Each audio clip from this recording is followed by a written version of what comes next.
বিসমিল্লাহ, আল্লাহর নেয়ামত সামনে নিয়ে বসলাম। তো খাবার শুরুতে বিসমিল্লাহ বলতে হয়।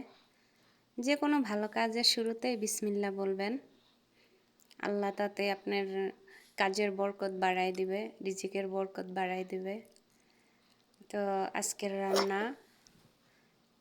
আলহামদুলিল্লাহ অনেক ভালো খাইলাম। বিশেষ করে এই রান্নাটা আমার অনেক ভালো লাগে। আমি ছোটোবেলায় আমার নানুর কাছ থেকে শিখছি এই রান্নাটা। তো ভালোই লাগে খেতে। আমাদের তো মনে করেন বড় একটা পুষ্কুনি ছিল, ওখান থেকে মাছ তুলতো, রান্না করতো, নিজেদের মাছ নিজেরাই ছাড়তো। তো তাজা মাছের স্বাদই আলাদা, এই হলো কথা। আর এখানে তো মনে করেন আজকে আপনাদের বাজারে নিয়ে যাব, তাইলেই বুঝবেন যে কি মাছ কিনি আমরা। এখানে তাজা মাছ স্বপ্নের মতো পাওয়া যায় না। তো এটা হলো মেটে আলু মানে সরালু যেটা বলে, মাটির নিচে বড় বড় সাইজের হয় ওইটা আর কি। তো এটাও দারুণ লাগে খেতে। দেখেন রান্নাটা অনেক সুন্দর হয়েছে। আলু দিয়া ঝোল করছি মাছ দিয়া। তো আলহামদুলিল্লাহ, আল্লাহর কাছে লাখ লাখ শুকরিয়া আদায় করি। অনেক ভালো খাইলাম, নেয়ামত আল্লাহর। খুবই মজা লাগে, খুবই।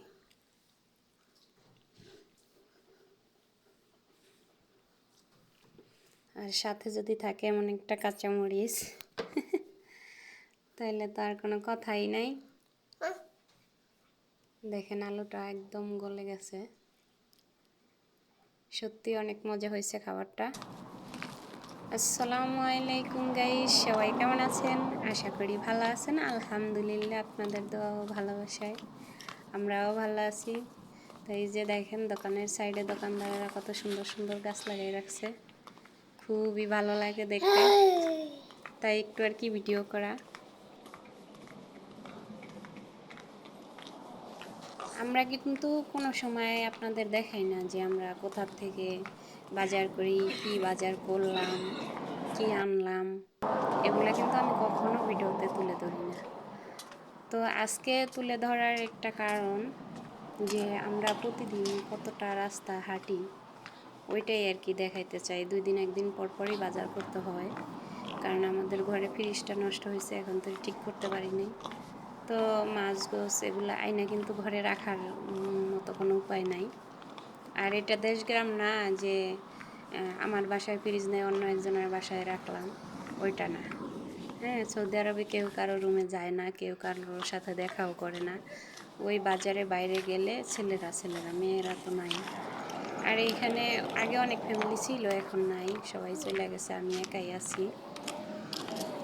তো দেখেন প্রায় আধা কিলোমিটার রাস্তা আমাদের হাঁটতে হয় বাজার করতে গেলে, কারণ শহর সাইডে যদি আমরা রুম নেই অনেক টাকা ভাড়া আসে, তাই একটু গ্রাম সাইডে নিছি।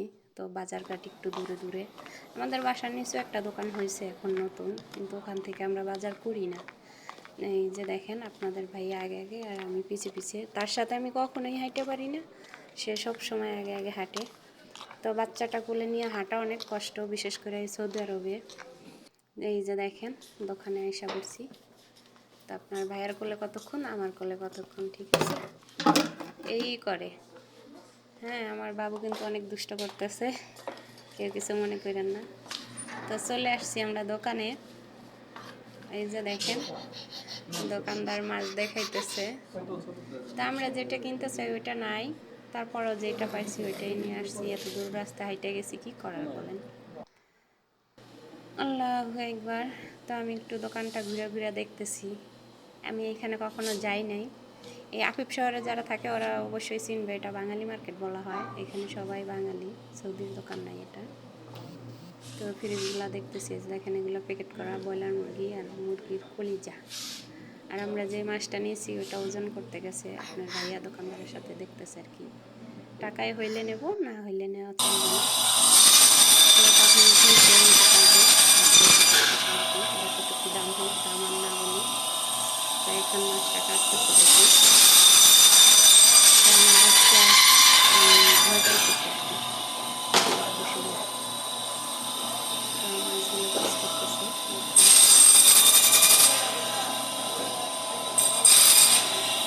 মেশিনের আওয়াজ আবার অনেক সুন্দর, শব্দ আর বন্ধ করিনি, ফুল শব্দই দিয়ে দিছি। যারা জানেন অবশ্যই কমেন্টে বলবেন।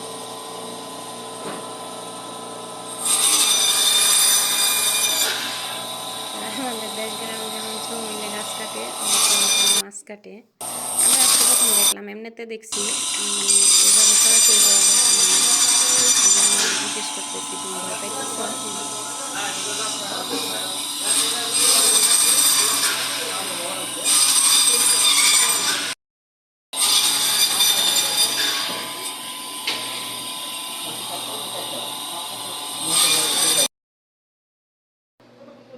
তো মাছগুলা কাটা শেষ, আমি একটু ফ্রিজগুলা খুলে খুলে দেখতেছি আর কি কোনটার ভিতরে কি আছে। এখানে অনেকগুলো ফ্রিজ আছে, তো এগুলো দেখেন যে কক মুরগি বলে না, ওই মুরগিগুলা, প্যাকেটের মাছ আর চিংড়ি মাছ আছিল।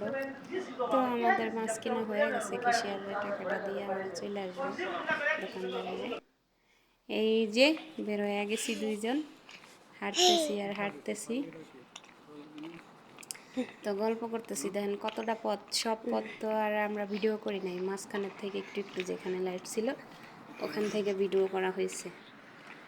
তো এখন বাঙালি মার্কেটে তো নাই আহে পর কাউ কি খাবি না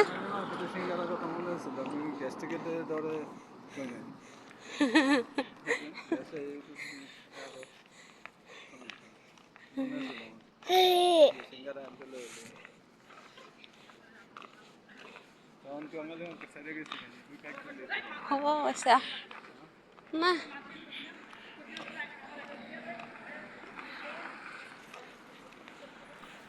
তো আমরা হাইটা আবার যাইতেছি আর একটা দোকানে।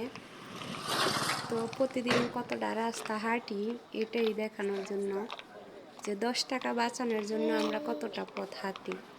কিন্তু কিছু আত্মীয় স্বজন আছে বলে আই হায় তোরা তো ভালো খাইতাছস, ভালো থাকতাছস, বিলাসিতার জীবনযাপন করতেছস, কিন্তু আমাদের বেলায় হয় না কেন? আসলে কি মধ্যবিত্তরা কখনোই বুঝাইতে পারবে না যে তারা কতটা কষ্টে আছে, ঠিক আছে, বিশেষ করে প্রবাসীরা। তো আমরা চলে আসছি এই দোকানে, এই দোকান থেকে আমরা সবসময় বাকি খাই। দেখা গেছে আপনার ভাইয়ার 2 মাস 3 মাস কাজ থাকে না, তো এই লোকটা অনেক ভালো। আমাদের ওই 6 মাসও যদি কাজ না থাকে, টাকা না দিতে পারি, তারপরে সে বাজার দিয়ে চালাই রাখে। কিছু মানুষ হয় না যে একটু অন্যরকম, তাদের মন মানসিকতা অন্যরকম, সেও ওরকম ধরনের একজন লোক। তো তারা কাজে ব্যস্ত আছে, কি কাজ করতেছে ভাবছিলে জানি না। আমরা চলে আসছি বাসায়, ওখান থেকে যা যা লাগবে তাই নিয়ে মাছগুলা ভিজাইতেছি। এই যে দেখেন কিছুটা মাছ ফ্রিজে রাইখা দিছি, ওই দোকানদারের বাসায় রাইখাইছি যে দোকানে ঢুকলাম। তো এদিকে আমি সব ধরনের উপকরণ কাইটা নিছি, এখানে যা যা লাগবে রান্না করতে ওগুলা। তো এগুলা তো আপনারা চিনেনই, আর কি বলবো। এই যে এটা হলো মাটির নিচের আলু, সর আলু যেটা বলে, আমরা বলি মেটো আলু, অনেকে বলে সর আলু। তো এটা আমি এখন সিদ্ধ বসাই নিব। এই যে দেখেন একটু পানি দিয়ে এটার ভিতরে লবণ দিয়ে দিলাম, এখন আলুগুলো দিয়ে দিব। আর মাছগুলো এখানে ভিজানো হয়ে গেছে, এখন আমি এটার আঁশ তুলে নেব। এই আঁশগুলো তুলতে অনেক কষ্ট হয়, কাটা মাছের আঁশ তুলতে খুবই কষ্ট। আর কি বলবো, এদিকে দেখেন এই যে কি করে সে, আম্মুর অনেক কাজ গুছাই দিতেছে, মানে কাজ কইরা দিতেছে, হ্যাঁ আগাই দিতেছে। কিন্তু আপনাদের বাসায় কয়জন আছে এরকম কাজ আগাই দেওয়ানোর জন্য, একটু বললেন তো কমেন্টে। তো মাছগুলো আমি এখন লবণ দিয়ে কিছুক্ষণ মাখাই রাখবো, ভালো করে মাখাই রাখবো, তাইলে এটার পিছলা ভাবটা যাইব গা, আঁশটা গন্ধ দূর হইব। এই কারণে আমরা মাছ কাটার পরে এইভাবেই কিছুক্ষণ মাখাই রাখি। আপনারা রাখেন নাকি অবশ্যই জানাইন কমেন্টে। তো মাছে আমি মাখাই রাখছি। এইখানে আছে ব্লেন্ডার, তো এটা হলো আদা রসুন কুচি কিছুটা, এটা হলো ধনিয়া, দিয়ে দিব একটু জিরা। তো এগুলো ব্লেন্ডার হইতে হইতে আমি এদিক থেকে মাছগুলো ধুইতেছি।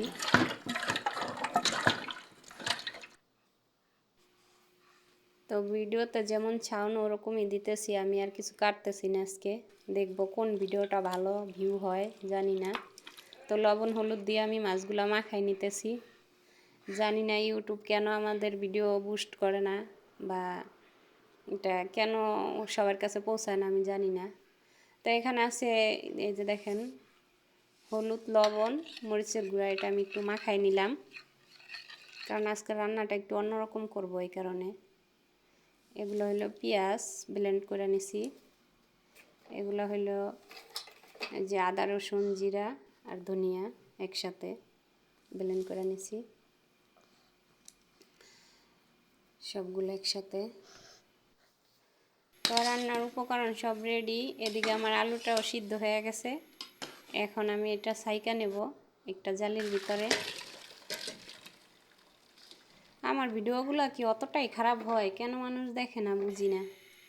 ইউটিউব রোবট কেন আমার ভিডিওগুলো মানুষের কাছে পৌঁছায় না তাও জানি না। তো এই যে দেখেন প্যানে দিয়ে দিলাম তেল। এখন এক এক করে আমি মাছগুলো দিয়ে দিব। তো মাছগুলো ভাজা হইতেছে। আরেকটা ছোট কড়াইতে আমি দুই চুলায় তো দিয়ে দিলাম যাতে চালু হয়। বাচ্চাটাও অনেক জ্বালাইতেছে।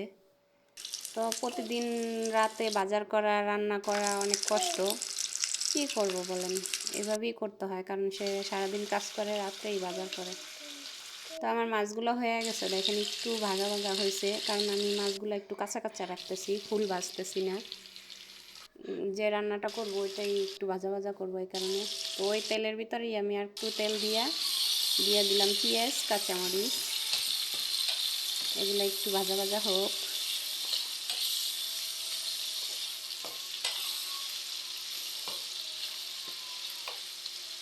তো এইখানে এই যে দেখেন পেঁয়াজ মরিচটা ভাজা ভাজা হয়েছে, দিয়ে দিলাম একটু টমেটো, ছোটো একটা সাইজের টমেটোর এখন অনেক দাম, অনেক। এই একটা টমেটো 1 রিয়াল দাম পড়ছে। তো বেশি দিতে পারবো না। আর বাকি মাছটাও আমি ভাজা হয়ে গেছে। 2 সেলাই করতেছি তো এদিকে ওদিকে দেখাইতেছি, কেউ কিছু মনে করেন না।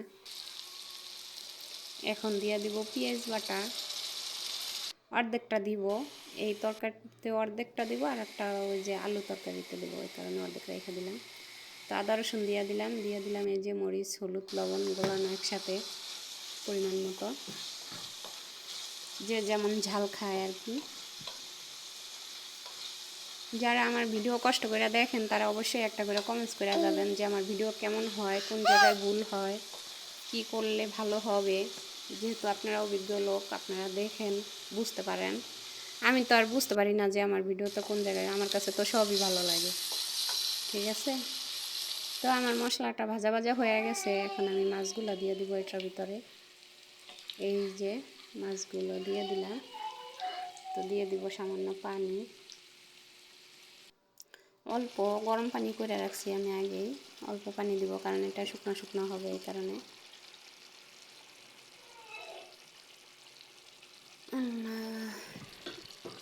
এই যে আর বেশি পানি দেব না।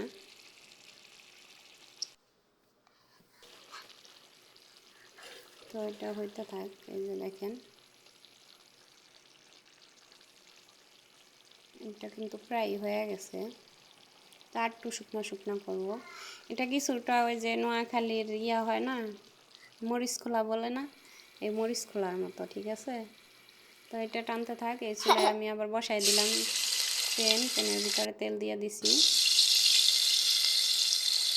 দিয়ে দিলাম পেঁয়াজ কাঁচামরিচ।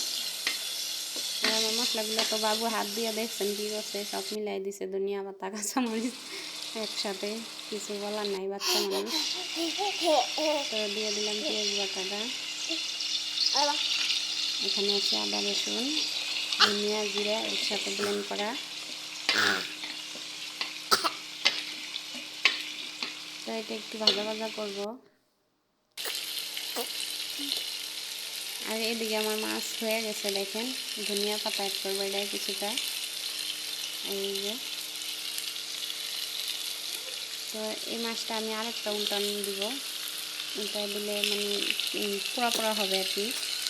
তো ওই মরিচ কলা তো কলা পাতায় দেয়, আর এই দেশে কলা পাতা তো স্বপ্নের মতো। কোথায় পাবো কলা পাতা বলেন? মাছই খাইতে হয় প্যাকেটের ইয়ার, আর কি বলবো, প্যাকেটের মুরগি আর মাছ জ্বালাপালা। তো মশলাটা কষানো হয়ে গেছে, এটা দিয়ে দেবো একটা টমেটো এটার ভিতরেও, দিয়ে হলুদ মরিচের পানিটা দিয়ে দিলাম। একটু ভাজা ভাজা হয়েছে। তো এখন টমেটোটা দিয়ে দিব আমি, আগে বলছি টমেটো দিচ্ছি। এই যে দেখেন, তো এটা হইতে থাক একবার। এখন আমি ওই মাছটা আবার উল্টাই দেব। এই যে আমার মাছ কিন্তু রেডি। দেখেন এই উল্টানোর পরে একটুখানি সময় রাখবো। তো পুরো মাছটি আমি উল্টাই দিছি। এই যে দেখেন, মাশাআল্লাহ কালারটা অনেক সুন্দর আসছে। তো খাইতে অনেক মজা হয়, যদি আপনারা এইভাবে কইরা দেখতে পারেন রান্না, ভালোই লাগে। কিন্তু এটা তাজা মাছ দিয়ে ভালো হয়, কিন্তু তাজা মাছ যে কবে খাইছি এটা বলবো আর কি, কিছু বলার নাই। তা আমার মশলাটা কষানো হয়ে গেছে, আমি এটার ভিতরে আলু দিয়ে দিব। যে আলুগুলো দিয়ে দিলাম, তো একটু নেড়ে চেড়ে নেব।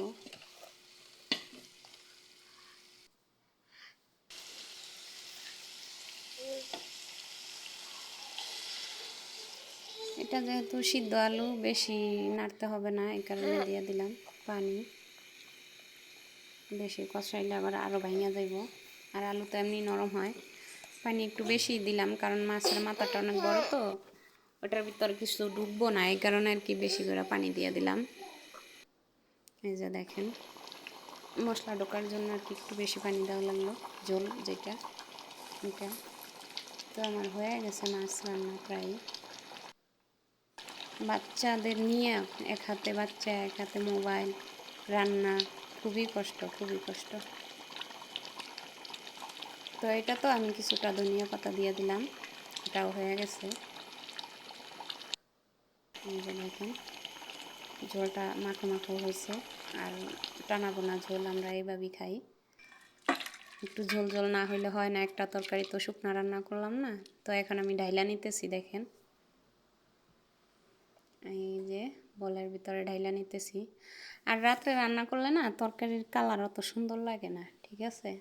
যারা রাত্রে রান্না করে তারা বলতে পারবে যে আসলে কি কালার ঠিক হয় না না হয়। তো দেখেন আমার রান্না শেষ, এবার খাবার রেডি। কে কে খাবেন চলে আসেন। তাই এতক্ষণ ধরে ধৈর্য ধরে যারা আমার ভিডিওটা দেখছেন তাদেরকে অসংখ্য ধন্যবাদ। সবাই ভালো থাকবেন, সুস্থ থাকবেন, আর আমার জন্য দোয়া করবেন। এই যে দেখেন তরকারি আর প্লেট রেডি। তো চলেন খাওয়া শুরু করি। আপনারা বাসায় এভাবে ট্রাই করে দেখতে পারেন, অবশ্য দারুণ হয় খাইতে। ঝোলটা আপনি এই যে মাছের গায়ে যে ঝোল লেগে আছে না, ওইটাই অনেক মজা, ওইটা দিয়েই ভাত খাওয়া যায়। কিন্তু সাথে যদি থাকে একটা কাঁচামরিচ তাহলে তো আর কথাই নাই। তো মাছটাও দারুণ হয়েছে, বিশেষ করে যদি তাজা মাছ আপনি এইভাবে রান্না করেন অনেক মজা পাইবেন, অনেক খায়া। আল্লাহু আকবার। তো অনেক বক বক করলাম আপনাদের সাথে। আমার ভিডিওটি কেমন হয়েছে অবশ্যই কমেন্টে বলবেন। যদি কোনো ভুল ত্রুটি হয়ে থাকে তাও ক্ষমার দৃষ্টিতে দেখবেন।